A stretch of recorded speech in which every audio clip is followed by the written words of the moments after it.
What's happening right now? It's pretty nice outside, right? I think we've established that. Beautiful blue sky, and you've felt the nice seasonable temperatures. Warm, but not too hot. It's like Goldilocks weather. Not too hot, not too cold. It's just right. Providence, 74 degrees. A cloud or two, but most of them are pretty high up in the sky. Nothing too worrisome. Smithfield, 76, looking at 75 in New Bedford. And Block Island, hey, 68 degrees. But I do want to take a look ahead to tonight. We've got some interesting stuff coming up in the forecast. And while there's mostly good news, there are a few things I want you to be prepared for. Tonight's pretty nice, 58 degrees, a little bit warmer than where we've been. Part of that is because of the increasing cloud cover we're going to get later tonight and into tomorrow.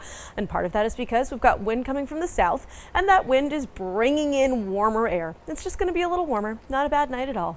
Tomorrow, not too bad either, but you'll notice some differences here too.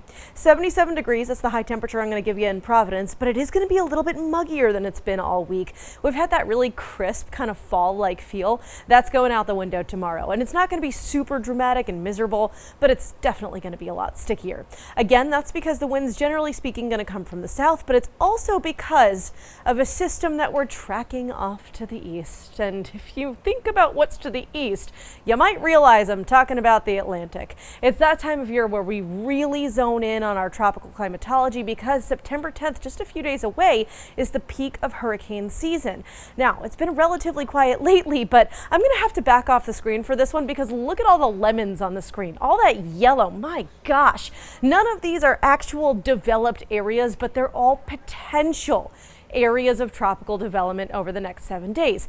And I want to point out that one of these areas is not too far from us. About a 30% chance that this area of low pressure becomes something either tropical or subtropical, just something to watch. Now, is it coming to shore? No, that's not the concern.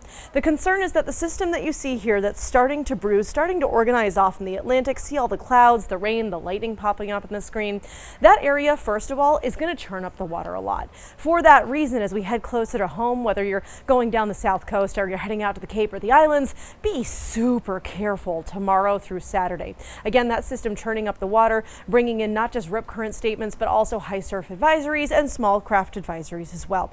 Again, anyone who's planning to head to the water, just be really careful out there. But the other thing that's going to happen is, again, this system's going to send a lot of moisture and some cloud cover our way, so you'll notice the difference tomorrow. But as we head into the weekend, this area of low pressure, again, it doesn't make landfall near us or anything like that. It moves away. High pressure, though, also moves away, and that's what's been keeping the weather so nice around here. The big difference you'll notice for the weekend is this front back to our west. That's right, there's a third player in the game. This front is going to drive some rain back into southern New England, but this rain, the timing is on our side. This originally looked like it was going to ruin your Saturday. It most certainly won't. This is 8 p.m. and it's just starting to reach us. And by the time we get to the late night, it's totally gone. So most of your Saturday is dry, most of your Sunday is dry, and that's great because it has been a wicked wet year, as I've liked to call it. The normal rainfall to this point in the year is just over 30 inches. We've had nearly 50, and for the record, that's more rain than we should see in the entire year. It's not such a bad thing we're getting a little bit of a break, not just after this weekend, but even into this coming week. Look at all of that sunshine coming back into play. Temperatures in the 70s. It's going to be beautiful.